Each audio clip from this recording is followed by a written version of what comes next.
Mon mari a ignoré mes appels toute la journée. Il est rentré vers minuit, souriant comme si de rien n'était. Puis, il a dit qu'il avait couché avec sa patronne et qu'il ne le regrettait pas. Je n'ai rien dit, j'ai juste fini mon dîner tranquillement. Le lendemain matin, quand il s'est réveillé en s'attendant à son petit déjeuner et à son café, il a reçu autre chose qui a tout arrêté. Le téléphone de ton mari est probablement déchargé, me suis-je dit après le 5e appel ignoré. Il est en réunion, ai-je raisonné après le 10e. Il y a des embouteillages, ai-je chuchoté après le 15e. Au 17e appel à 23h45, j'étais à court d'excuses et j'avais commencé à planifier ses funérailles, pas littéralement, juste la mort de celui que je pensais qu'il était.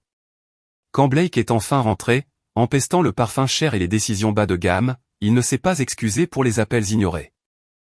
Au lieu de cela, il a souri comme un homme sur le point de partager une bonne nouvelle et m'a parlé de Clara, sa patronne, et de la façon dont il avait passé la journée à explorer son bureau, sa voiture et sa chambre d'hôtel avec enthousiasme. Si vous pensez que personne ne devrait avoir à tolérer 17 appels ignorés de son conjoint, n'hésitez pas à vous abonner. C'est gratuit et cela nous aide à partager ces histoires importantes. Maintenant, continuons. Mais je brûle les étapes. Laissez-moi revenir à ce matin-là, quand je croyais encore à 17 ans de mariage. 6 heures, mon alarme a sonné comme d'habitude. Blake n'a pas bougé. Il ne le faisait jamais, pas avant sa propre alarme à 6h30.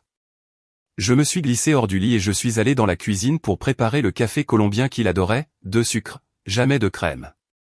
L'odeur remplissait notre maison comme chaque matin depuis que nous avions emménagé il y a 12 ans. À 6h45, son petit déjeuner était prêt, 3 œufs brouillés avec du cheddar fort. Il détestait le fromage doux, disait que c'était inutile. Des toasts de blé entier avec du vrai beurre étalé juste ce qu'il faut, ni trop peu. Le genre de précision que l'on n'atteint qu'après des années de pratique à se soucier des moindres préférences de quelqu'un. Bonjour, beauté, a marmonné Blake lorsqu'il est enfin descendu, ses cheveux encore ébouriffés d'un côté. Il a embrassé ma joue en attrapant son café, un mouvement chorégraphié que nous avions perfectionné sans essayer. N'oublie pas que c'est mardi, lui ai-je rappelé en désignant le calendrier sur le réfrigérateur. Premier mardi du mois, soirée en amoureux. Notre tradition depuis une décennie. Je ne manquerais ça pour rien au monde, a-t-il dit, mais il faisait déjà défiler l'écran de son téléphone. Clara me retient en réunion toute la journée, mais je serai à la maison pour 19h. Clara Whitmore. Cela faisait 3 mois qu'elle était sa patronne, et déjà son nom revenait plus souvent que le mien à notre table. Elle était brillante, disait-il. Innovante, poussant l'équipe vers de nouveaux sommets. Je l'avais rencontrée une fois au pique-nique de l'entreprise Talon de Créateur dans l'herbe, tapant sur son téléphone pendant que les autres jouaient au volleyball, complimentant ma salade de pommes de terre avec un sourire qui n'atteignait jamais ses yeux. Elle est intense, avait dit Blake la première semaine. Mais j'apprends tellement.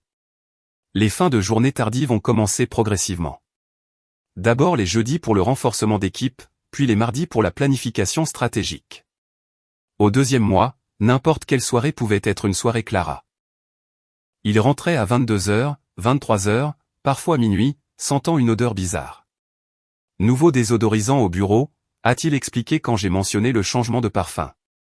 Clara les a fait installer. Une étude sur la productivité qu'elle a lue. Nous portions les mêmes parfums depuis 17 ans. Lui, l'après-rasage boisé que j'achetais à chaque Noël. Moi, une brume à la vanille de chez Target. Soudain, il sentait quelque chose provenant d'un grand magasin où je ne ferais jamais mes courses. Puis vint le mot de passe du téléphone. J'avais voulu l'attraper un soir pour régler notre alarme, chose que j'avais faite des centaines de fois. C'est quoi ton code? Oh, utilise juste le tien, avait-il dit en me le reprenant. Politique de l'entreprise. Clara met en place de nouveaux protocoles de sécurité. J'aurais dû savoir à ce moment-là, mais 17 ans de confiance vous rendent stupide. Après le départ de Blake ce matin-là, j'ai suivi ma propre routine, douche, vêtements de bibliothécaire sensé, yaourt au granola. Je gérais notre succursale locale, 15 employés, des milliers de livres, d'innombrables programmes communautaires. Pas glamour comme le monde de l'entreprise de Clara, mais gratifiant. Mon téléphone a vibré au déjeuner. Victoria, ma sœur. Un café demain? Je suis près de ta bibliothèque à 14h.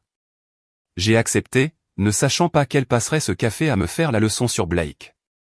Victoria était associée chez Brennan et Associés, elle voyait des divorces toute la journée, elle ne pouvait probablement pas s'empêcher de voir des problèmes partout. Mais quand nous nous étions vus la semaine précédente, elle avait été plus directe que d'habitude. Il a manqué ton dîner d'anniversaire, Kennedy. Une grande présentation au bar de l'hôtel en baie parce que j'ai vu sa voiture là-bas pendant mon rendez-vous client. Peut-être qu'il rencontrait des clients. Elle m'avait pris la main de l'autre côté de la table. Vérifie vos comptes joints. Vérifie-les, tout simplement. Je ne l'avais pas fait, car vérifier signifiait douter, et douter signifiait admettre quelque chose que je n'étais pas prête à affronter. Ce mardi-là, le dernier mardi normal, j'avais quitté le travail plus tôt, 3 arrêts pour les ingrédients. La recette des lasagnes de la mère de Blake exigeait une ricotta spécifique, des ratios de viande exacts, un assaisonnement parfait. J'avais passé 2 heures à superposer les couches avec soin, pour que les bords soient croustillants comme il les aimait. La vaisselle de mariage a été sortie ivoire avec des bords argentés, des assiettes que nous avions choisies quand le pour toujours semblait garanti. Des bougies en cire d'abeille, pas les bougies bon marché de l'épicerie. La robe verte de notre anniversaire, celle dont Blake disait qu'elle donnait à mes yeux l'éclat des émeraudes. À midi, j'ai envoyé un message, n'oublie pas notre soirée. Sa réponse, un pouce levé pour notre tradition vieille d'une décennie. Je me suis dit qu'il était occupé. Clara l'avait probablement submergé de travail. 19h est passé. Les lasagnes étaient parfaites. 19h30 en retard. J'ai envoyé un message. 20h pas de réponse. Les lasagnes sont retournées au four. 20h30 j'ai ouvert le vin, puis je l'ai reversé. Les bougies continuaient de brûler. 21h un autre message. Tout va bien? À 22h, j'avais soufflé les bougies et accepté ce que je niais depuis des mois. La cuisine sentait l'effort gâché et les traditions mourantes. La chaise vide en face de moi aurait tout aussi bien pu porter le nom de Clara. C'est là que les appels sérieux ont commencé, pas des vérifications occasionnelles, mais des appels insistants, inquiets. Le genre d'appel qu'une femme passe quand son mari pourrait avoir eu un accident ou être avec quelqu'un d'autre. Chaque sonnerie restée sans réponse ressemblait à une petite trahison. Au 17e appel, je n'étais plus inquiète. Je planifiais, pas une vengeance, pas encore, juste une restructuration de ma compréhension de ces 17 dernières années. Le parfum onéreux m'a frappé avant même que Blake ne soit complètement entré dans la maison. Pas son eau de Cologne, pas la mienne, quelque chose de floral et d'agressif, le genre porté par les femmes qui prennent ce qu'elles veulent. Longue journée au bureau, ai-je demandé, ma voix plus ferme que mes mains. Il a pris une bière, n'a même pas regardé les lasagnes froides sur le comptoir. On peut dire ça. Puis sont venus les mots qui ont tout brisé pendant que j'étais assise là, fourchette à la main, les lasagnes de sa mère refroidissant sur la vaisselle de mariage que nous avions choisie quand nous pensions savoir ce que signifiait le mariage. La fourchette a claqué contre l'assiette quand je l'ai posée. Blake parlait toujours, décrivant sa journée avec Clara comme s'il racontait des vacances. Mon téléphone était entre nous sur le comptoir, écran noir, contenant la preuve de 17 tentatives pour le joindre. 17 fois j'avais eu besoin d'entendre sa voix, mais je devais d'abord comprendre comment nous en étions arrivés là. À 18h15, j'avais passé le premier appel. La circulation le mardi était toujours dense en centre-ville. Blake s'en plaignait constamment.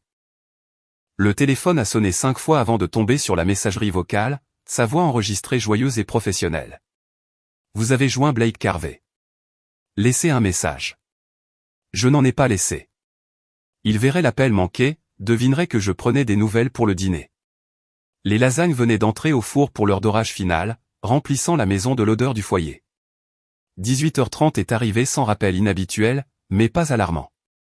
Clara l'avait probablement piégé dans l'une de ces célèbres réunions express qui duraient des heures. À 19h, alors que sa chaise vide me fixait à travers la table éclairée aux bougies, j'ai rappelé. Cette fois, cela n'a sonné que 2 fois avant d'être envoyé sur messagerie. Refusé. Ma poitrine s'est légèrement serrée. Blake ne refusait jamais mes appels. Même en réunion, il laissait sonner jusqu'au bout. Appel de 19h30. Ma voix était légère quand sa messagerie a pris le relais. Et, je vérifie juste si tu vas bien. Le dîner est prêt quand tu veux. À 20h, l'inquiétude était réelle, alimentant désormais les appels, chacun formant un nœud dans mon estomac. Je suis allé à la fenêtre du salon, scrutant notre allée vide. Les Henderson de l'autre côté de la rue dînaient, la fenêtre de leur salle à manger diffusait une lueur chaleureuse des gens normaux passant un mardi normal. Le 5e appel à 20h15 m'a fait me sentir idiote. Étais-je en train de devenir l'une de ces femmes, celles qui ne peuvent pas laisser d'espace à leur mari? Mais nous avions des projets sacrés, des projets de premier mardi qui avaient survécu à des changements d'emploi, des décès familiaux, et même à l'année où Blake avait eu une pneumonie. 20h45, les 6e et 7e appels se sont enchaînés. Mes doigts commençaient à trembler pendant que je composais le numéro, pas encore de colère, juste de la confusion mélangée au premier goût amer de la peur. Les accidents de voiture arrivaient. Les crises cardiaques arrivaient aux hommes de l'âge de Blake. Toutes sortes de choses terribles arrivaient pendant que les femmes attendaient avec des dîners refroidis. À 21h, je faisais défiler nos messages textes à la recherche d'indices que j'aurais manqués. Le schéma a sauté aux yeux immédiatement, en réunion 12 fois le mois dernier. Clara a besoin que ce projet soit terminé 8 fois. Ne m'attends pas à 6 fois, y compris mardi dernier quand il avait promis d'aider ma mère à déplacer sa lourde commode. Désolé, Ken, avait-il texté à 21h30 ce soir-là. Clara a convoqué une session de stratégie d'urgence.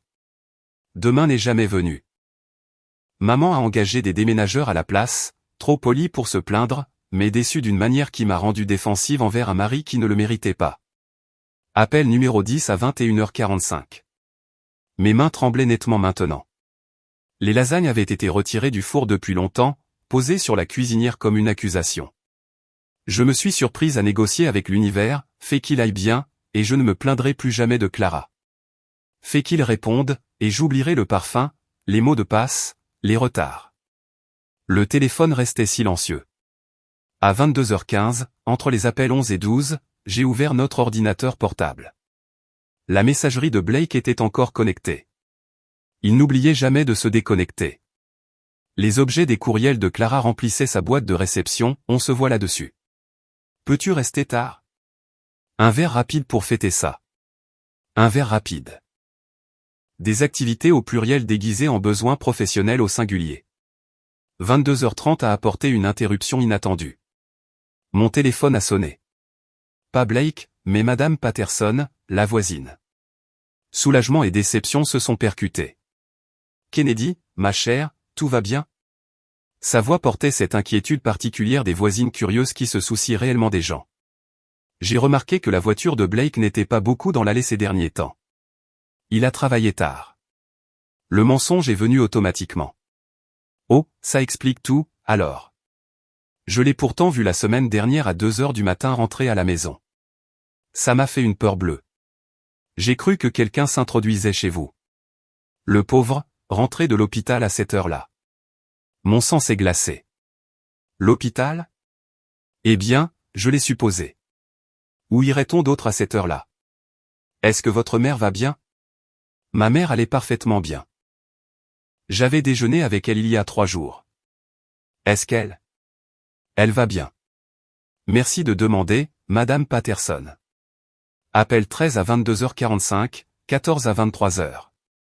Chaque sonnerie résonnait dans la cuisine silencieuse. Les bougies s'étaient consumées jusqu'à n'être plus que des moignons, la cire s'accumulant sur la belle nappe. Je faisais les 100 pas maintenant, un chemin entre l'évier, la table, le réfrigérateur et retour. Mon alliance accrochait la lumière à chaque passage, envoyant de petits arcs-en-ciel sur le mur 17 ans depuis que Blake l'avait glissé à mon doigt, promettant de répondre chaque fois que j'appellerais. 23h15 appel 15. J'ai laissé un message. Cette fois, ma voix était soigneusement contrôlée. Blake, je m'inquiète. S'il te plaît, fais-moi juste savoir que tu es en sécurité. C'est alors que mon téléphone a vibré avec une notification qui ne venait pas de Blake. American Express. Nouvelle dépense de $400 au restaurant de l'hôtel en baie. 20h47, mes mains ont cessé de trembler. Tout a cessé de trembler. Le monde est devenu très immobile et très clair.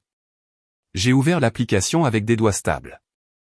C'était là, détaillé comme une preuve, restaurant de l'hôtel en baie, table pour 2. Champagne, pas la marque de la maison, mais du Veuve Clicquot. 2 entrées filet mignon et saumon. Dessert soufflé au chocolat pour 2. Pour 2. Pendant que j'avais réchauffé et encore réchauffé des lasagnes préparées selon la recette de sa mère, Blake prenait du champagne et du soufflé. Le même restaurant où Victoria avait vu sa voiture, l'endroit où il était censé ne jamais être. Appel 16. À 23h30, je ne m'attendais plus à une réponse.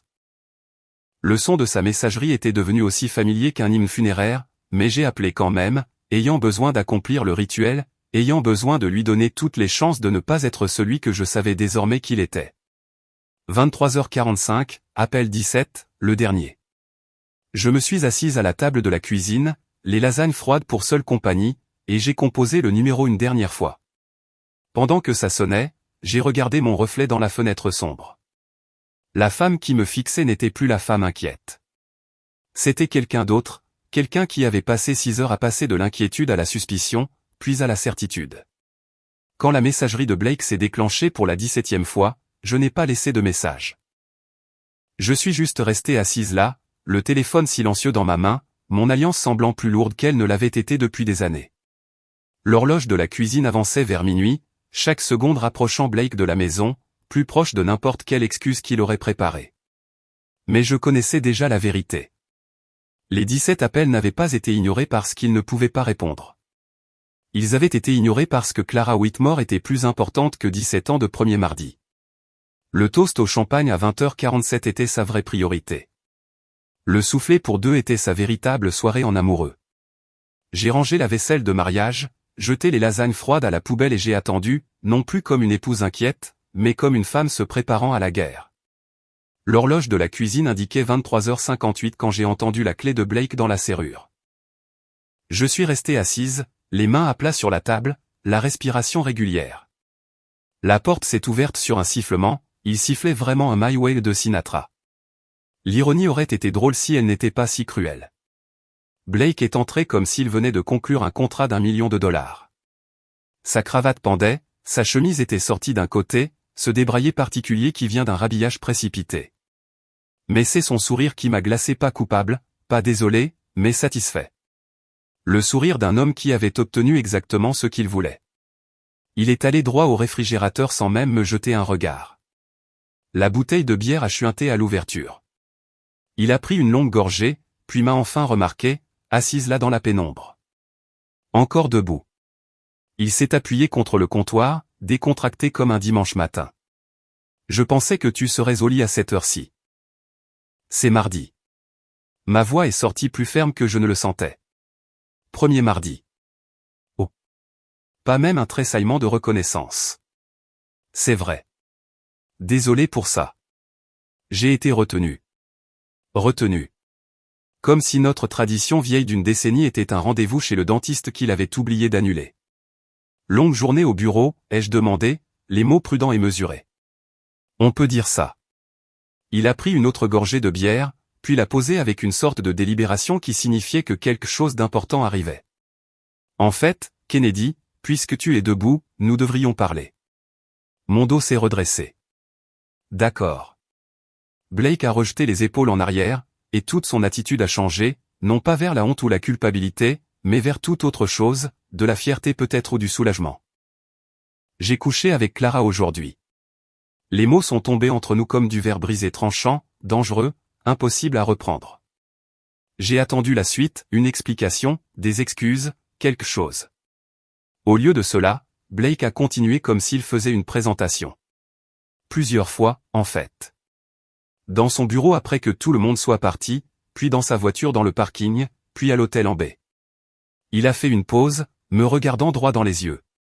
Et Kennedy, je ne regrette pas une seule seconde de tout cela. Ma main a trouvé la fourchette à côté de mon assiette. Les lasagnes froides étaient toujours là, figées et pathétiques. J'ai pris une bouchée, mâché lentement, n'ai rien goûté, mais je me suis forcé à avaler. C'est tout? La voix de Blake est montée dans les aigus. C'est ça, ta réaction? J'ai repris une bouchée. Les lasagnes manquent d'origan. Son visage s'est tordu de confusion. Je viens de te dire que j'ai. Je t'ai entendu. Une autre bouchée. Le mouvement mécanique de manger occupait mes mains, m'empêchait de lui jeter l'assiette à la tête. Tu as eu des relations avec ta patronne dans 3 endroits différents. Très consciencieux. Kennedy, qu'est-ce que tu voudrais que je dise? J'ai posé la fourchette avec soin, tamponné ma bouche avec une serviette. Félicitations pour ton réseautage réussi. Dois-je mettre à jour ton LinkedIn? Blake Carvey propose désormais des consultations intimes avec la direction. La bouteille de bière a été claquée sur le plan de travail. Je viens de te dire que je t'ai trompé, et tu fais des blagues. Non, ai-je dit, reprenant une dernière bouchée. Tu m'as dit que tu avais détruit notre mariage pour une femme qui signe tes chèques de paie. Je dîne. Il y a une différence. Le discours soigneusement préparé de Blake s'effondrait. Ce n'était pas le scénario qu'il avait répété. Il s'attendait à des larmes, des cris, peut-être de la vaisselle brisée, quelque chose de dramatique qu'il pourrait gérer, à travers quoi il pourrait s'excuser, peut-être même faire en sorte que ce soit partiellement ma faute.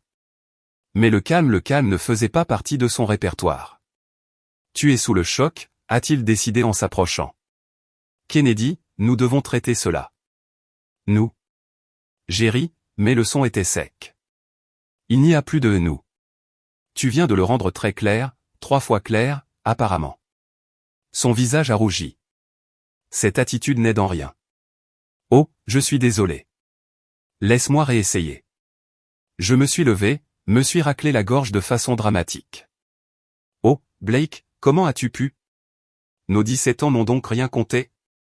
S'il te plaît, dis-moi plus sur la comparaison entre le bureau de Clara et notre lit conjugal. Je meurs d'envie de connaître les détails. Arrête ça. Non, vraiment. Est-ce qu'elle a complimenté ton évaluation de performance? T'a-t-elle donné 5 étoiles? Employé du mois. Tu es puéril, et tu es escorté hors de ma cuisine. J'ai pris sa bière, je l'ai versée dans l'évier. Monte, Blake. Fais un sac. Trouve un hôtel. Peut-être que Lambé a un programme de fidélité maintenant. Sa mâchoire s'est contractée. C'est ma maison aussi. Ton nom est peut-être sur l'acte de propriété, mais tu viens de perdre ton droit d'accueil, à moins que tu ne préfères que j'appelle Victoria à l'instant même pour commencer les procédures immédiatement. Blake m'a regardé comme si j'avais une deuxième tête. Ce n'était pas sa Kennedy. Sa Kennedy aurait pleuré, supplié pour des explications, demandé ce qu'elle avait fait de mal. Sa Kennedy lui aurait facilité la tâche. Je ne pars pas, a-t-il dit, mais sa voix vacillait. Nous devons parler de cela comme des adultes. Les adultes ne rentrent pas à minuit en se vantant de leur liaison. Les adultes ne détruisent pas 17 ans pour des parties de jambes en l'air l'après-midi. Les adultes ne. Je me suis arrêté, j'ai pris une inspiration. Tu sais quoi? Tu as raison. La chambre d'amis a peut-être des draps propres. Blake a attrapé sa bouteille de bière, a réalisé qu'elle était vide, l'a reposée. Kennedy, je. Non, j'ai levé la main. Tu as eu ta confession. Tu as pu te décharger, transférer ta culpabilité sur mes épaules, mais je ne la porterai pas. Quoi que tu aies pensé qu'il se passerait ensuite, quelle que soit la réaction que tu voulais, tu ne l'auras pas. Il est resté là encore un moment, l'air perdu. C'était censé être son moment d'honnêteté brutale, sa chance d'être le méchant qui avait au moins le courage de confesser. Au lieu de cela, il avait juste l'air petit et stupide, tenant une bouteille de bière vide pendant que son mariage se dissolvait en temps réel. Finalement, il s'est tourné vers les escaliers, ses pas lourds de confusion plutôt que de remords. Il s'est arrêté sur le seuil. Nous parlerons demain matin quand tu auras eu le temps de digérer. Bien sûr, ai-je dit, sortant déjà mon ordinateur portable. Fais de beaux rêves. Dès que le bruit de ses pas s'est estompé à l'étage, j'ai ouvert une nouvelle feuille de calcul. Mes doigts survolaient le clavier avec l'efficacité de 17 ans de mots de passe partagés et de tout ce qui était en commun. Le titre du document s'est écrit tout seul, Projet Tempête silencieuse. Première colonne, actifs compte courant, épargne, portefeuille d'investissement, les 2 voitures, la maison avec ce détail commodément oublié, l'hypothèque à mon nom seul grâce au désastre financier de Blake lors de la 5e année. Deuxième colonne, passif les dettes de carte de crédit de Blake, ses prêts étudiants, son ego, bien que ce dernier ne soit pas techniquement financier.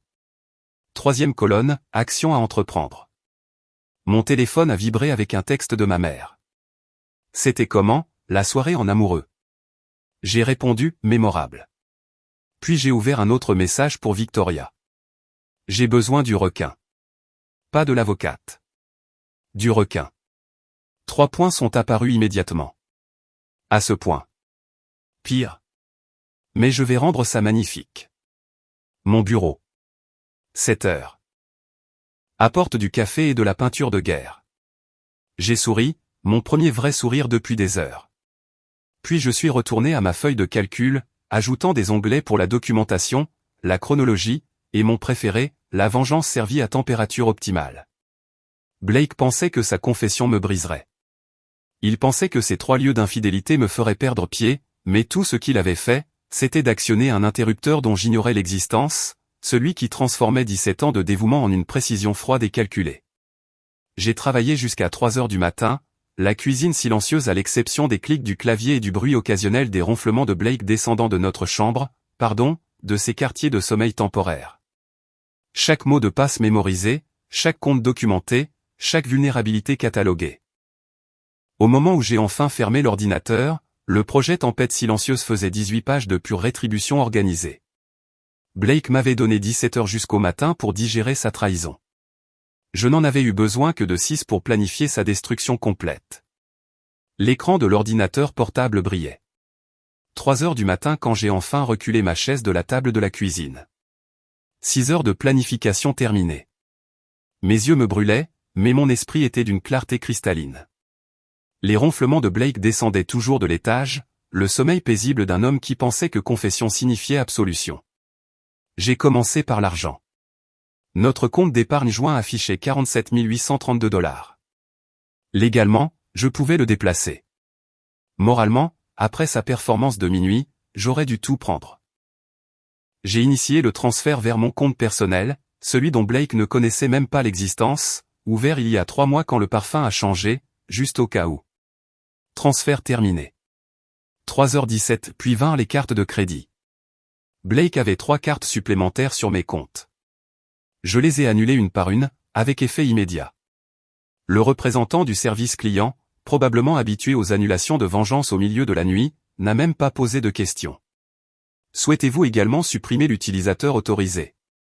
Absolument. Les modifications prendront effet d'ici 2 heures. À 3h45, je téléchargeais l'intégralité de notre historique de messages depuis le cloud 3 ans de messages, y compris les perles du mois dernier où Blake qualifiait Clara des incompétentes, de chouchoute promue par papa, et ma préférée, elle me fait regretter mon ancien patron, qui ne parlait qu'en métaphore sportive. J'ai fait des captures d'écran de tout, organisées par date, surligné les meilleures parties. Les propres mots de Blake seraient son jury. À 4h30, j'ai commencé à prendre des rendez-vous, 3 avocats spécialisés en divorces différents, tous avant midi. Victoria serait la première à 7h, mais je voulais avoir le choix. Comparer les avocats spécialisés en divorce ressemblait à choisir des céréales, sauf que cette décision déterminerait mes 17 prochaines années. À 5h, je me tenais dans ma cuisine, l'épuisement essayant de s'emparer de moi, mais j'avais une dernière performance à préparer. Blake se réveillerait à 6h30, s'attendant à son petit déjeuner habituel, café colombien, 2 sucres, 3 œufs brouillés avec du cheddar fort, toast de blé entier, légèrement beurré. Il aurait son petit déjeuner, mais pas de la manière dont il s'y attendait. J'ai commencé à cuisiner à 5h30, rendant tout parfait, mieux que parfait, des œufs de qualité restaurant, du jus d'orange fraîchement pressé, du bacon assez croustillant pour se briser. La cuisine sentait comme les meilleurs matins de notre mariage, quand nous nous aimions encore. À 6h15, j'ai envoyé un SMS à Marcus Caldwell, mon entraîneur, depuis la salle de sport. Marcus mesurait un m90, était bâti comme un nageur avec le genre de mâchoire qui rappelait aux femmes mariées ce que c'était d'être célibataire. Plus important encore, il avait un sens de l'humour ravageur et me devait une fière chandelle après que je l'ai aidé à réviser pour sa certification en nutrition. Tu veux gagner 200 $ pour prendre un petit déjeuner et être magnifique? Sa réponse est arrivée à 6h20. On dirait soit le début d'un crime, soit la meilleure histoire de tous les temps. Juste un petit déjeuner et peut-être une légère guerre psychologique. Ajoute du bacon et je suis là à 7h15. À 7h, pendant que Blake continuait de dormir, j'ai mis ma plus belle robe décontractée, celle qui me donne l'air d'être élégante sans effort. Coiffure faite. Maquillage léger. La totale. Si je devais servir une vengeance, autant le faire avec style. Marcus est arrivé à 7h20, et je n'avais jamais été aussi heureuse de voir quelqu'un. Il est entré vêtu d'un jean et d'un pull en lait ajusté qui mettait merveilleusement ses épaules en valeur. Kennedy, on dirait que tu es sur le point de commettre un crime magnifique. Je sers juste le petit déjeuner. Je lui ai tendu un café. Mon mari va descendre bientôt. Il a passé une longue nuit à m'informer de ses activités extrascolaires avec sa patronne. Marcus a haussé les sourcils. Et tu veux que je mange son petit déjeuner, que je sois charmant et que j'occupe son espace? Je peux faire ça. Il a souri. Ça vaut déjà plus que $200. À 7h31, j'ai entendu l'alarme de Blake. C'est pas à l'étage, le bruit de la douche, les sons familiers d'un homme qui ne savait pas que son monde s'était déjà effondré. 7h45, les pas de Blake dans l'escalier. Il est entré portant sa tenue habituelle du mardi, consultant déjà son téléphone. Ça sent divinement bon, chérie, a-t-il dit sans lever les yeux. Oh, c'est divin, en effet. J'ai versé du jus d'orange dans un verre. Marcus le pense aussi. La tête de Blake s'est relevée d'un coup. Marcus était assis à la table de la cuisine sur la chaise de Blake, ayant déjà mangé la moitié des œufs de ce dernier. Kennedy, a dit Marcus joyeusement. Ces œufs sont incroyables. Tu es vraiment trop bien pour lui. La bouche de Blake s'est ouverte, fermée, puis rouverte. Quoi? C'est qui, lui? Blake, je te présente Marcus. Marcus, voici Blake, mon futur ex-mari qui a passé la journée d'hier à explorer le bureau de sa patronne. Marcus a sifflé doucement. Celui qui a ignoré 17 appels? Pas très élégant, mec. Le visage de Blake est passé par tout un spectre de couleurs, du blanc au rose, puis au rouge et au violet. C'est quoi ce délire? C'est ça. J'ai déposé des pommes de terre rissolées dans l'assiette de Marcus. Ce sont les conséquences, avec un accompagnement de pommes de terre de petit déjeuner. Tu ne peux pas simplement. Blake a fait un pas vers la table. Marcus s'est levé, de toute sa hauteur. Je pense qu'elle le peut. Blake a reculé, son téléphone vibrant avec insistance. Il l'a ignoré. Kennedy, c'est de la folie. Tu te montres. Quoi? Vindicative. J'ai rempli la tasse de café de Marcus. Non. Être vindicative, ce serait appeler le mari de Clara. Richard Whitmore, n'est-ce pas? Le chirurgien cardiaque qui pense que sa femme est à une conférence médicale. Blake a pâli. Tu n'oserais pas. J'ai sorti mon téléphone et lui ai montré les coordonnées de Richard, déjà prêtes. J'ai des captures d'écran, Blake. Mardi à 14h47, tu as dit que Clara était insatiable. Ce même mardi où tu m'as dit que tu étais en réunion budgétaire. Marcus a repris une bouchée d'œufs, observant la scène comme s'il s'agissait d'un spectacle de premier choix. Mardi après-midi. Audacieux. Stupide, mais audacieux. Le téléphone de Blake a sonné, le nom de Clara s'affichait sur l'écran. Il a rejeté l'appel. Tu devrais probablement répondre, ai-je dit doucement. Elle appelle depuis 7 heures. Quelque chose à propos de son mari qui aurait trouvé des reçus d'hôtel. Blake a cherché son portefeuille d'un geste maladroit et en a sorti sa carte de crédit. Je dois. Cette carte a été annulée à 3h17 ce matin. La bleue à 3h22.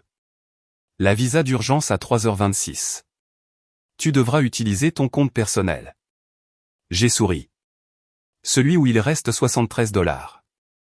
La sonnette a retenti. Timing parfait. Victoria est entrée comme si elle était chez elle, tailleur impeccable, mallette à la main. Bonjour, Kennedy. Blake. Elle a prononcé son nom comme s'il laissait un arrière-goût amer. Qu'est-ce qu'elle fait ici? La voix de Blake a déraillé. Victoria a posé sa mallette sur le comptoir et en a sorti un dossier. Mon travail. Voici votre accord de séparation. Vous avez 48 heures pour répondre. Je vous suggère de prendre un avocat. C'est un guet-apens. Non, a dit Victoria calmement. C'est une conséquence. D'ailleurs, Clara Whitmore? Elle est citée dans la plainte. Il s'avère que son entreprise a une politique de non-fraternisation très stricte. Les RH vont être intéressés. Le téléphone de Blake a de nouveau sonné, Clara. Cette fois, il a répondu, se dirigeant vers le couloir.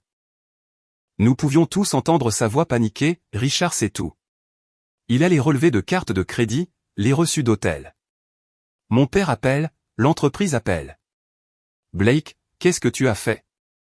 Il s'est retourné vers nous, moi, calme, Victoria, professionnel, Marcus, finissant tranquillement son petit déjeuner. Et j'ai vu qu'il comprenait enfin. Ce n'était pas une dispute dramatique qu'il pouvait gagner. Ce n'était pas des larmes qu'il pouvait manipuler. C'était calculé, organisé et déjà en marche. Blake s'est précipité dehors alors que Clara hurlait toujours à travers son téléphone. Par la fenêtre, je l'ai regardé faire les 100 pas dans l'allée, une main pressée sur son front, l'autre serrant le téléphone comme s'il pouvait le sauver. Victoria, Marcus et moi nous tenions dans ma cuisine, spectateurs silencieux du début de son effondrement. Je dois y aller, a dit Blake dans le téléphone, assez fort pour que nous l'entendions. Je te rappelle. Il est rentré en trombe, le visage bouffi et désespéré. Kennedy, nous devons parler seuls. Non. J'ai pris ma tasse de café et j'ai bu une gorgée mesurée. Marcus n'a pas fini son petit déjeuner et Victoria a d'autres documents à te faire examiner. Blake a de nouveau sorti son téléphone, ses doigts tremblants alors qu'il essayait de rappeler Clara. Directement sur messagerie. Il a réessayé. Même résultat. Un problème, a demandé Victoria innocemment. Il l'a ignoré, passant sur son application bancaire. J'ai vu son visage blêmir en découvrant le solde du compte joint, $12.47. Juste assez pour le laisser ouvert, pas assez pour que ça compte. Ils ont tout pris, a-t-il marmonné, attrapant ses clés. Épargne-toi le trajet, lui ai-je lancé. Les 3 cartes ont été annulées il y a des heures. Il s'est retourné brusquement. Tu ne peux pas faire ça. C'est de l'argent commun. C'était, a rectifié Victoria. Au passé. Tout est parfaitement légal, soit dit en passant. Le téléphone de Blake vibrait de SMS. Ses yeux se sont agrandis en lisant, ses pouces s'activant sur l'écran. D'autres messages arrivaient en rafale. Son visage est passé du pâle au gris. Des soucis, a demandé Marcus, en se resservant du bacon. Blake n'a pas répondu. Il était trop occupé à appeler quelqu'un. Maman. Sa voix s'est brisée comme celle d'un adolescent. Maman, je dois t'expliquer. Même de l'autre côté de la pièce, je pouvais entendre la voix de sa mère, tranchante et déçue. Kennedy m'a déjà appelé ce matin, Blake Andrew Carvey. Comment as-tu pu? Cette fille adorable qui réussit ma recette de lasagne mieux que moi. Qui se souvient de mon anniversaire quand toi tu l'oublies? Maman, s'il te plaît. Ne me fais pas de maman s'il te plaît. 17 ans, Blake. 17 ans. Elle t'a supporté, et c'est comme ça que tu la remercies? Avec cette femme? Il a raccroché au nez de sa propre mère. Marcus s'est levé et s'est étiré. Eh bien, c'était instructif. Kennedy, ses œufs étaient vraiment incroyables.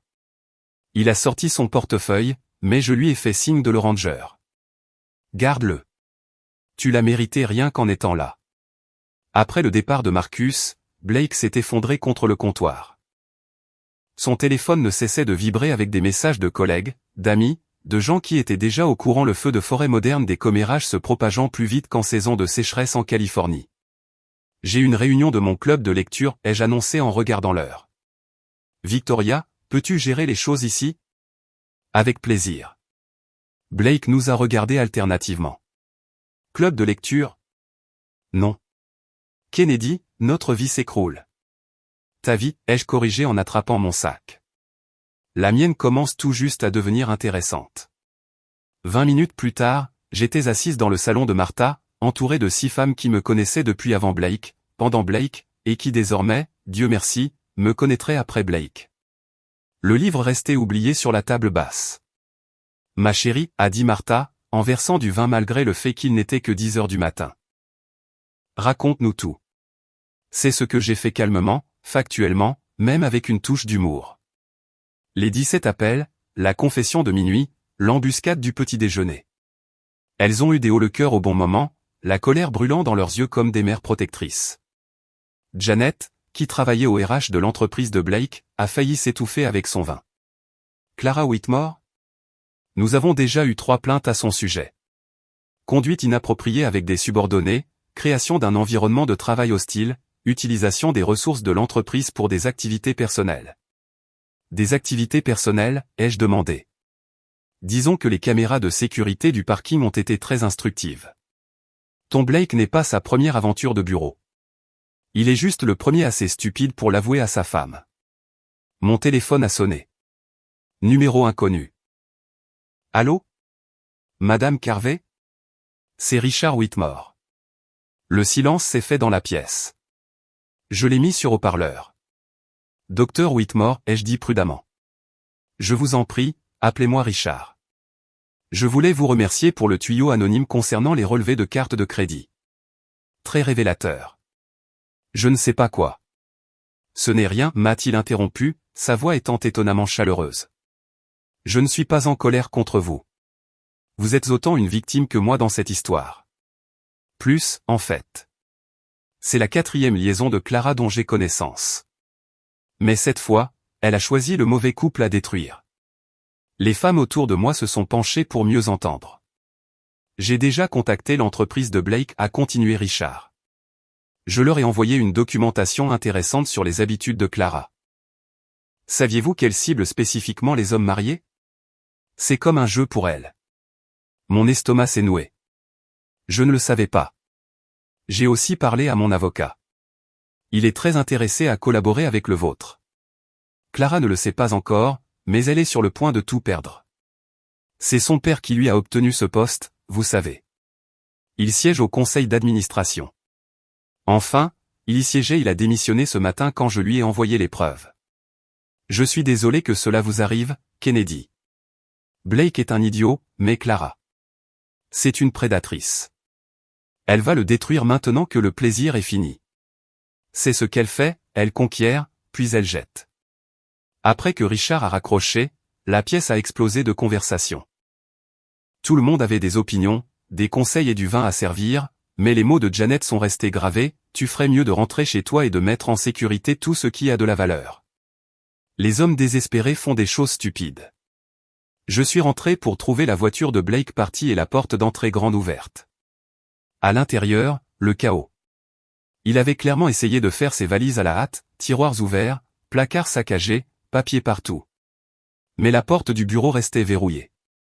J'avais changé cette serrure à 4 heures du matin. La salle de jeu qu'il adorait était désormais mon atelier de loisirs créatifs.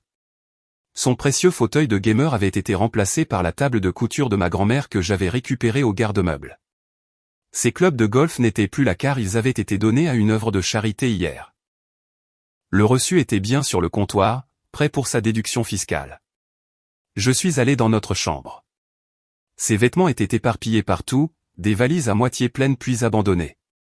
Sur le lit, il y avait un mot, où sont mes cartes de baseball? J'ai envoyé un SMS à Victoria, il cherche la collection dédicacée. Sa réponse a été immédiate, en sécurité dans mon bureau. Levier juridique. Le monde entier de Blake s'effilochait en temps réel. Ses crédits étaient gelés. Sa mère l'avait renié. Ses collègues choisissaient leur camp, et Clara, la femme pour qui il avait tout détruit, ne répondait même plus à ses appels. Je me suis assise sur mon lit, notre lit, et j'ai ressenti quelque chose que je n'attendais pas, de la pitié. Pas assez pour arrêter ce que j'avais commencé, mais assez pour reconnaître que Blake s'était piégé tout seul. Il avait misé 17 ans sur une femme qui collectionnait les hommes mariés comme des trophées. Mon téléphone a vibré. Blake, tu es où? On doit parler. Je n'ai pas répondu. Il n'y avait plus rien à dire. J'ai posé mon téléphone sur le lit et je me suis approché de la fenêtre. La voiture de Blake n'était pas dans l'allée, mais je savais où il était allé. Le dimanche était le jour de l'inventaire à son bureau. Une équipe réduite, idéale pour essayer de se faufiler et de récupérer ses affaires avant la tempête de lundi. Il n'avait aucune idée que la tempête avait déjà touché terre. Mon téléphone a sonné. Janet, du club de lecture et des RH. Kennedy, tu dois savoir ce qui se passe demain. Tu es assise. Je l'étais déjà. Dis-moi. Le badge de Blake a été désactivé il y a 1 heure. Quand il arrivera lundi matin, la sécurité l'attendra. Le PDG a convoqué une réunion d'urgence. Richard Whitmore leur a tout envoyé, email, horodatage, images de vidéosurveillance du parking. Des images de mardi dernier. Blake et Clara dans sa voiture. L'angle de la caméra était malheureusement très clair. Mon cœur a fait un bond. Bien sûr, il y a une vidéo. Ce n'est pas tout. L'assistante de Clara, Linda, vient d'envoyer un email groupé à toute l'entreprise. Objet, pourquoi je démissionne, avec effet immédiat. Elle a listé toutes les liaisons que Clara a eues avec des subordonnés. Blake est le numéro 4. Je me suis levé, faisant les 100 pas 4. En 2 ans. Les 3 autres ont été transférés dans différents départements après la rupture. Mais Blake, c'est le premier qui est marié, et le premier dont la femme a appelé Richard Whitmore. Lundi est arrivé plus vite que prévu. Je me suis réveillé à 5 heures du matin avec des SMS de numéros que je ne reconnaissais pas des collègues de Blake, des gens que j'avais rencontrés lors de fêtes d'entreprise, tous m'écrivant des variantes de « je suis tellement désolé » et on n'en avait aucune idée. À 7h45, mon téléphone a sonné. Blake. Il ne me laisse pas entrer dans le bâtiment, a-t-il dit, la voix aiguë et paniquée. Mon badge ne fonctionne pas. La sécurité dit que je dois aller immédiatement au RH. D'accord. D'accord? C'est tout ce que tu as à dire, Kennedy?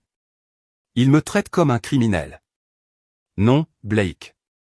Il te traite comme un employé qui a violé la politique de l'entreprise. Il y a une différence. Il a raccroché. 15 minutes plus tard, un autre appel. Cette fois, sa voix était vide. Ils avaient tout imprimé. Les emails, les SMS, même. Il y avait la vidéo du parking. Je n'ai rien dit. 3 cadres attendaient. Ils avaient surligné le manuel de l'employé, les sections sur les relations avec les supérieurs, l'utilisation abusive des biens de l'entreprise, la création d'un environnement de travail hostile. Mon bureau est déjà emballé. Je vois que Clara est partie aussi. Son bureau est vide. Ils ont dit que son père est venu à 6 heures du matin et a tout vidé lui-même. Il démissionne du conseil d'administration. Le père qui lui avait obtenu le poste, qui avait tiré les ficelles, qui avait favorisé son comportement pendant des années, faisait enfin face aux conséquences par association. Kennedy, je veux que tu comprennes. C'est elle qui m'a poursuivi. Elle, Blake, elle t'a poursuivi comme un chat poursuit les souris pour le sport. Tu étais le numéro 4. Silence. Puis, comment tu sais ça? Linda a envoyé un email. Toute l'entreprise est au courant. Je l'ai entendu émettre un son. Pas tout à fait un sanglot, pas tout à fait un rire, quelque chose de brisé. Ils veulent que je signe des documents. Des accords de confidentialité, des indemnités de départ. Ils offrent 2 semaines de salaire si je signe immédiatement et que je ne poursuis pas pour licenciement abusif. Prends-les. Prends-les, Blake. 2 semaines, c'est plus que ce que tu mérites, et nous le savons tous les deux. Un autre appel est arrivé. Numéro inconnu. Je dois te laisser, ai-je dit à Blake. Le nouvel appel était inattendu, James Morrison, le PDG de l'entreprise de Blake. Sa voix était formelle mais d'une certaine manière chaleureuse. Madame Carvey, je vous appelle personnellement pour m'excuser. Ce que nos employés ont fait, ce qui s'est passé sous notre surveillance, c'est inexcusable. Merci. Nous menons une enquête complète. Clara Whitmore a été licenciée et nous revoyons nos politiques. Votre mari, futur ex-mari, est également licencié pour faute grave. Je comprends. Nous aimerions vous offrir une compensation pour votre discrétion dans cette affaire. Nous tenons à notre réputation et Monsieur Morrison, je ne veux pas de votre argent. Je veux juste que cela se termine. Je respecte cela. Mais s'il vous plaît, si vous avez besoin de quoi que ce soit. Des recommandations pour vous-même, ou... Non, merci. Après avoir raccroché, j'ai pris une décision. J'irai au bureau de Blake. Pas pour lui, mais pour moi. Pour tourner la page. Je me suis habillé avec soin, ma plus belle tenue professionnelle, bleu marine à fines rayures. Celle que je portais pour les réunions du conseil d'administration de la bibliothèque. Cheveux lisses, maquillage minimal mais soigné. Je ressemblais à une femme qui maîtrisait sa vie, même si cette vie était en train d'être réorganisée. Le trajet jusqu'au bureau de Blake a pris 20 minutes. Je l'avais fait des dizaines de fois, pour lui apporter un déjeuner oublié, pour venir le chercher quand sa voiture était au garage, pour assister aux fêtes de fin d'année où Clara tenait salon comme une reine pendant que les maris des autres gravitaient autour d'elle. La réceptionniste m'a reconnu immédiatement. Son visage est passé par plusieurs expressions, surprise, pitié, respect. Madame Carvey, comment puis-je vous aider? Je suis ici pour récupérer les affaires personnelles de mon mari. Est-ce possible? Elle a passé un appel rapide, puis a acquiescé. La sécurité va vous escorter. Le garde de sécurité, Tom, était quelqu'un avec qui j'avais discuté lors des pique-niques d'entreprise. Ses enfants fréquentaient le programme de lecture de ma bibliothèque. Il a marché à mes côtés silencieusement jusqu'à l'ascenseur. Je suis désolé pour tout ça, Madame Carvey. Vous méritiez mieux. Merci, Tom. L'ascenseur s'est ouvert sur l'étage de Blake. C'était comme entrer sur une scène de crime après que le ruban de signalisation a été retiré. Les gens se tenaient par petits groupes, chuchotant. Quand ils m'ont vu, les chuchotements ont cessé. J'ai traversé le silence la tête haute, saluant les personnes que je reconnaissais d'un léger signe de tête. Certains ont répondu, d'autres ont détourné le regard, embarrassés par association. Le bureau de Blake était effectivement mis en carton. 2 boîtes en carton 17 ans réduits à des fournitures de bureau et des photos personnelles. J'ai pris la photo encadrée de notre mariage, je l'ai étudiée un instant, puis je l'ai placée face contre terre dans la boîte. Kennedy? Je me suis retourné. Linda était là, l'ancienne assistante de Clara, l'air à la fois provocateur et épuisé. Je suis désolé, a-t-elle dit. J'aurais dû vous prévenir. Je savais pour les autres, mais j'avais besoin de ce travail. Ce n'est pas de votre faute. C'est moi qui ai envoyé l'email sur ses habitudes. Toute l'entreprise est au courant maintenant. Tant mieux. Elle cligna des yeux, surprise.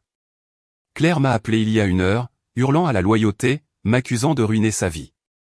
Je lui ai dit qu'elle avait ruiné sa propre vie, en plus de plusieurs mariages. À travers la salle de conférence vitrée, je pouvais voir ce qui était autrefois le bureau d'angle de Clara, vide désormais, comme un appartement de luxe après une expulsion. Les meubles coûteux étaient restés, mais tout ce qui était personnel avait disparu, les prix, les photos avec les cadres de l'entreprise, les accessoires de créateurs qu'elle utilisait pour marquer son territoire. Où est Blake? Ai-je demandé à Tom. Parti il y a 1 heure. Il est resté dans les toilettes pendant un moment. Puis la sécurité a dû lui demander de sortir des toilettes. Se cacher dans les toilettes pendant que sa vie professionnelle implosait. C'était presque trop pathétique pour être satisfaisant. Presque. J'ai ramassé les cartons de Blake, plus légers que ce que 17 ans devraient peser, et j'ai traversé le bureau en sens inverse. Cette fois, les gens regardaient ouvertement, certains avec sympathie, d'autres avec ce qui ressemblait à du respect. Près de l'ascenseur, James Morrison en personne est apparu. Madame Carvey, je voulais m'excuser en personne. Il était plus jeune que ce à quoi je m'attendais, environ 40 ans, avec des yeux bienveillants qui semblaient sincèrement troublés. Ce n'est pas votre faute, ai-je dit. C'est arrivé sous ma direction. Cela en fait ma responsabilité. Il marqua une pause. Blake était un bon employé avant cela. Clara savait identifier les faiblesses. Elle a trouvé la sienne assez facilement. Appelez si vous avez besoin de quoi que ce soit. Je n'ai besoin de rien, mais merci. Alors que les portes de l'ascenseur se refermaient, je voyais le bureau retourner déjà à ses conversations chuchotées, le scandale devenant une mythologie en temps réel. Demain, l'histoire serait une légende. La semaine prochaine, une politique d'entreprise. J'ai chargé les cartons de Blake dans ma voiture et je suis rentré chez moi en silence. Le poids de ce qui venait de se passer, la destruction professionnelle complète de 2 personnes, aurait dû sembler plus lourd. Au lieu de cela, je me sentais étrangement légère, comme si j'avais enfin posé des bagages que je ne savais pas porter. Mon téléphone a vibré alors que je m'engageais dans mon allée. Richard Whitmore. Kennedy, j'ai une demande peu conventionnelle. L'anniversaire de Clara est jeudi. Elle a fait des réservations il y a des mois chez Marello, son restaurant préféré. Non remboursable, bien sûr. J'ai pensé que vous pourriez peut-être vous joindre à moi pour le dîner. Appelons cela une célébration de la liberté. Marello, l'endroit que Blake ne pouvait jamais s'offrir mais que Clara traitait comme sa salle à manger personnelle. C'est dans 3 jours. Assez de temps pour que la nouvelle se répande. Assez de temps pour qu'il sache que nous y serons. J'ai compris immédiatement. Il ne s'agissait pas d'un dîner. Il s'agissait d'être vu. À quelle heure? 20h, et Kennedy portait quelque chose de mémorable. Le jeudi arriva enveloppé de drame. Mon téléphone avait vibré toute la journée avec des SMS de personnes ayant entendu parler de la réservation chez Marello. Les petites villes n'avaient rien à envier au réseau de commérage d'entreprises. J'ai choisi une robe rouge. Ni subtile, ni prudente, mais absolument inoubliable. Le genre de robe qui disait que je ne me cachais pas, que je n'étais pas fauché et que je n'avais pas honte.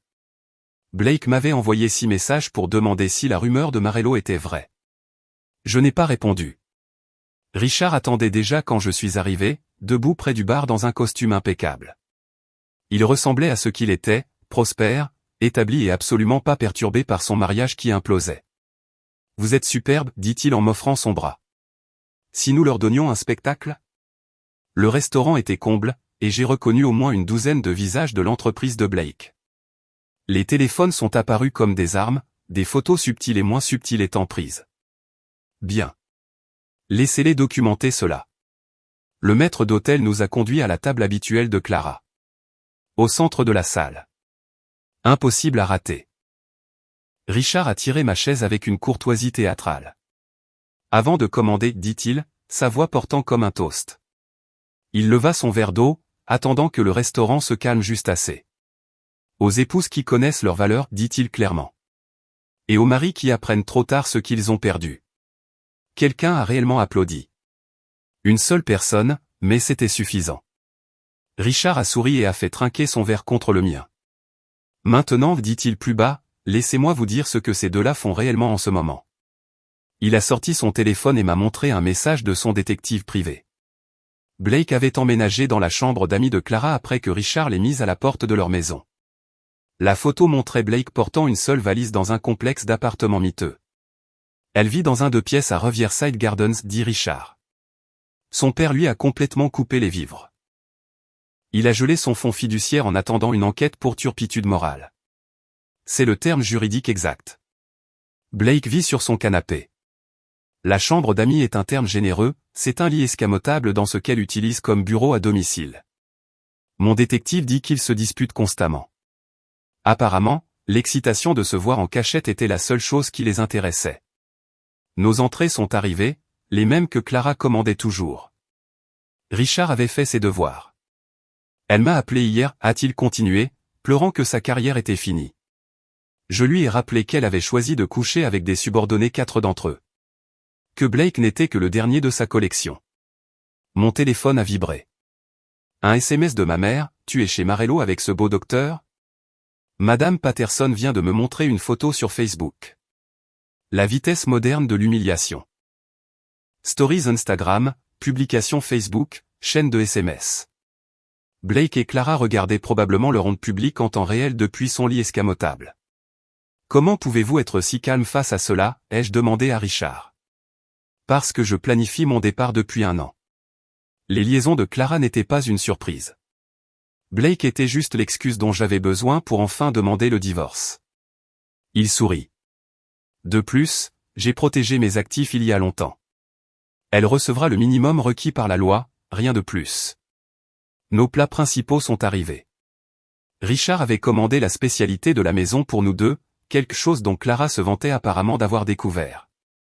Vous savez ce qui est ironique, dit Richard en coupant son poisson. Elle pense être une sorte de rebelle romantique. En réalité, elle n'est qu'un cliché avec des problèmes paternels et un trouble de la personnalité. Dur, mais probablement exact. À la moitié du dîner, mon téléphone a sonné. La mère de Blake. Je suis au dîner, ai-je répondu. Je peux vous rappeler. Oh, chérie. Je voulais juste dire que cette photo de toi dans la robe rouge chez Marello. Tu es absolument rayonnante. Ce docteur est très beau. Merci, Patricia. Aussi, j'ai envoyé des fleurs chez toi. La carte explique tout. Blake n'est plus le bienvenu au dîner du dimanche. Elle a raccroché avant que je ne puisse répondre. Votre belle-mère, a demandé Richard. Ex-belle-mère. Et apparemment, je la garde dans le divorce. Nous avons ri tous les deux. Un rire sincère, pas amer. Mon téléphone a encore vibré. C'était Victoria, Blake vient d'appeler pour son plan de retraite. J'ai expliqué les pénalités de retrait anticipé. Il a carrément pleuré. J'ai montré le SMS à Richard. Il a de nouveau levé son verre à la justice financière. Alors que nous partions, Richard s'est arrêté à la porte. Oh, j'ai oublié de mentionner l'appartement de Clara. Sa voiture a été saisie ce matin. Apparemment, Blake a essayé d'utiliser ses cartes de crédit pour faire les courses. Elles sont systématiquement refusées. Comment savez-vous tout cela? Elle m'envoie des messages constamment suppliants, menaçants, plaidant. Je ne réponds pas, mais je les lis. C'est mieux que Netflix. À l'extérieur de chez Marello, Richard m'a accompagné à ma voiture. Merci pour cela, Kennedy. D'avoir joué le jeu pour mon petit dîner de vengeance. Merci de l'avoir rendu possible. Une dernière chose, dit-il en sortant une enveloppe. Le dernier chèque de salaire de Blake a été envoyé chez vous puisque c'est toujours son adresse officielle. 2 semaines d'indemnité de départ. Je l'encaisserai rapidement. Je suis rentré chez moi pour trouver ma mère organisant sa fête de jardin mensuelle. 20 femmes dans mon jardin, le vin coulant à flot, les voix portant loin. J'ai essayé de me glisser à l'intérieur, mais ma mère m'a repéré. Kennedy. Tout le monde, Kennedy est là, fraîchement revenu de son dîner chez Marello. Les femmes ont afflué, parlant tout en même temps. Madame Patterson, la plus bruyante de toutes, a dit « Nous devrions créer un groupe de soutien. Les épouses qui ont gagné. Nous nous réunirons mensuellement, boirons du vin et célébrerons le départ des maris terribles. » Ma mère servait une salade de pommes de terre en utilisant la recette de Clara qu'elle avait apportée au pique-nique de l'entreprise l'année dernière, mais en mieux. J'ai ajouté des cornichons, dit maman fièrement. La version de Clara était fade. Comme sa personnalité. Les fleurs de Patricia étaient sur le comptoir de ma cuisine. 2 douzaines de roses avec une carte, « Tu as toujours été trop bien pour mon fils. » Avec tout mon amour, maman. Alors que la fête continuait dehors, je me suis assise à ma table de cuisine et j'ai ouvert la lettre que Victoria m'avait envoyée. Le résumé financier de Blake, la maison était à moi, son plan de retraite était décimé par les pénalités, la voiture qu'il conduisait avait été saisie puisqu'elle était louée sous mon crédit, l'adhésion au country club était annulée. La dernière ligne m'a fait marquer une pause, emploi recommandé de toute urgence. Les calculs de la pension alimentaire entre époux commencent le mois prochain. Blake allait me devoir une pension. L'ancien cadre au chômage dormant sur un canapé allait devoir payer une pension mensuelle à son ex-femme bibliothécaire. Je me suis versé du vin et j'ai rejoint la fête. Les femmes parlaient toujours, partageant leurs propres histoires de survie et de vengeance. Madame Patterson décrivait la liaison de son premier mari avec sa secrétaire. Tellement cliché que c'en était presque ennuyeux. Comment Blake gère-t-il tout ça, a demandé quelqu'un. Il vit son rêve, ai-je dit. Il s'est installé avec sa patronne dans son 2 pièces. Enfin, son ex-patronne elle s'est fait licencier aussi. Le groupe a éclaté de rire et a lancé de nouvelles tournées de toast au karma, à la justice, à la liberté et au meilleur choix. Alors que le soleil se couchait et que la fête touchait à sa fin, je me tenais dans mon jardin, plus le nôtre et je ressentais tout le poids de la victoire. Le dernier invité est parti vers 22 heures, emportant les bouteilles de vin vidées et les histoires de survie. Je suis resté seul dans mon jardin, les guirlandes lumineuses que maman avait suspendues projetant des ombres douces sur l'herbe. La nuit était à moi désormais calme, paisible, et complètement libérée de l'attente de quelqu'un qui ne ferait jamais de son retour à la maison une priorité. 6 mois ont passé comme les pages d'un livre que je prenais enfin plaisir à lire. Le conseil d'administration de la bibliothèque m'a convoqué à une réunion un mardi. Un autre mardi, mais celui-ci apportait une promotion, pas une trahison. Directrice régionale pour 3 succursales, une augmentation de salaire de 20%, et un bureau avec des fenêtres qui s'ouvraient vraiment. Vous avez fait preuve d'un leadership remarquable pendant une période difficile, a déclaré le président du conseil. Nous avons besoin de quelqu'un avec votre force. J'ai failli rire. Ma force était née de la faiblesse de Blake.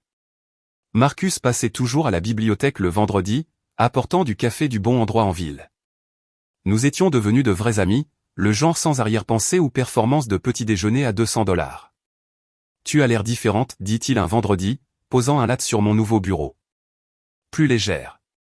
C'est incroyable ce qui arrive quand on se débarrasse de 90 kilos de poids mort nommé Blake. Il a ri. En parlant de ça, tu as entendu? Il travaille chez Morrison et Associés maintenant. Un poste junior. Mon pote travaille là-bas, il dit que Blake apporte son déjeuner dans un Tupperware et prend le bus. L'homme qui insistait autrefois pour le service de voiturier prenait les transports en commun. Il y avait de la poésie là-dedans. Mon club de lecture s'était transformé lui aussi. Ce qui avait commencé par du vin et des commérages avait évolué en quelque chose d'inattendu, une petite entreprise de distribution de vin. Martha avait des contacts avec des vignobles locaux, Janet s'occupait de la structure juridique, et je gérais les comptes. Les vins des épouses qui ont gagné étaient nés d'une blague lors de la fête de jardin de ma mère, mais avaient déjà dégagé son premier profit. Nous devrions envoyer une bouteille à Blake, a suggéré Janet pendant notre réunion. Le truc bon marché. Non, ai-je dit. Il n'a pas droit à une place dans notre histoire de succès. Maman avait enfin arrêté de poser des questions sur les petits-enfants. La semaine dernière, au déjeuner, elle a simplement dit « Tu en as assez bavé, chérie. Tout ce qui te rend heureuse me suffit. » C'était un jeudi quand Blake a réapparu. Pas un jeudi spécial, juste un jeudi pluvieux en novembre. Je lisais sur mon canapé quand la sonnette a retenti à 20h. Par le Judas, je l'ai vu, trempé, miteux, tenant des fleurs de supermarché déjà flétries par la pluie. J'ai ouvert la porte mais je ne l'ai pas invité à entrer. Kennedy. Sa voix s'est brisée sur mon nom. On peut parler ? Nous parlons. À l'intérieur. Je suis trempé. Cela ressemble à un manque de planification de ta part. Il restait là, la pluie coulant sur son visage, ne ressemblant en rien à l'homme qui était entré en sifflotant ce fameux minuit. Cette version était dégonflée, désespérée, et d'une certaine manière plus petite. Clara m'a quitté, dit-il. Pour un cadre dans la pharma. Apparemment, je n'étais qu'une vengeance contre Richard. Je n'ai rien dit. J'ai juste regardé la pluie tomber derrière lui. Je travaille chez Morrison maintenant. Consultant junior. Je gagne la moitié de ce que je gagnais avant. Je prends le bus, Kennedy. Le bus. Et je réalise ce que j'ai perdu. Ce que j'ai gâché. Tu étais. Tu es. Arrête. J'ai levé la main. Ta prise de conscience arrive 17 mois trop tard. Je ne suis pas intéressé par ta clarté rétrospective.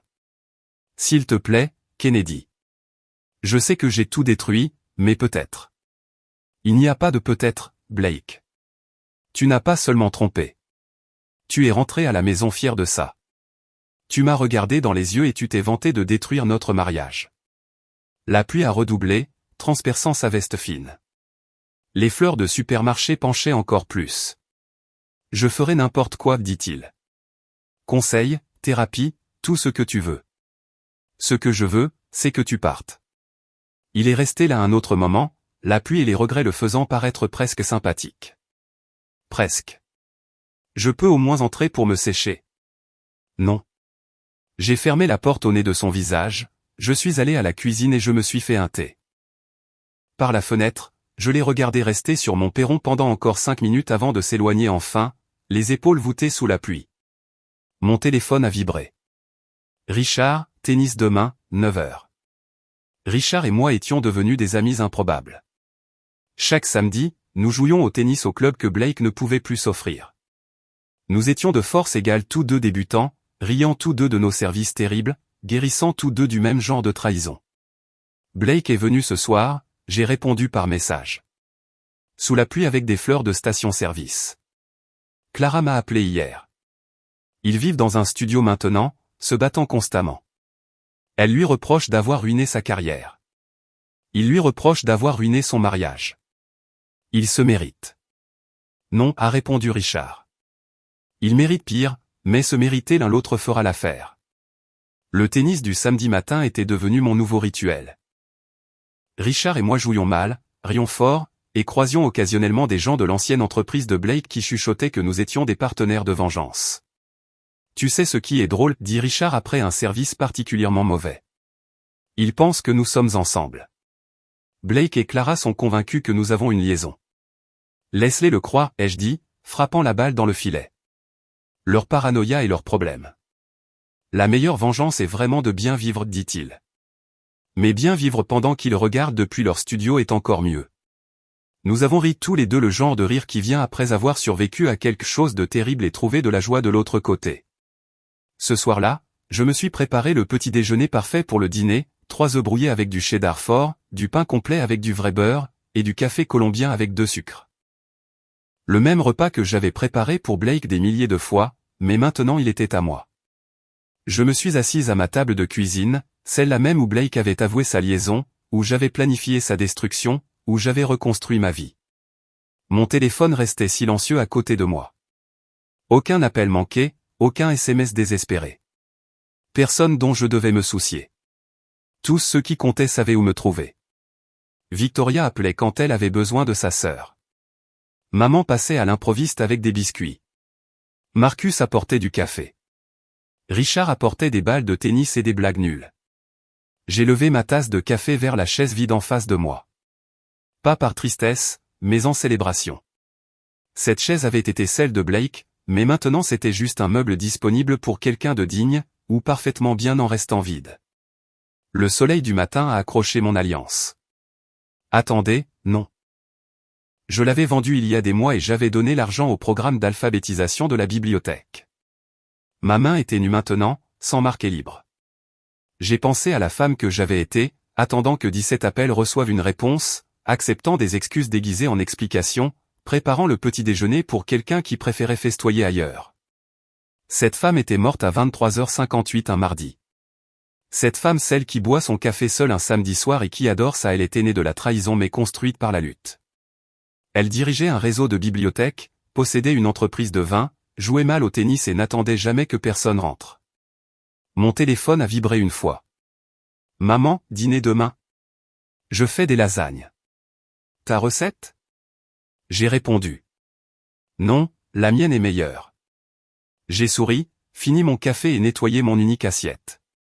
Dehors, la pluie s'était arrêtée. L'air sentait le propre, la possibilité, la liberté, une vie qui était enfin, complètement la mienne.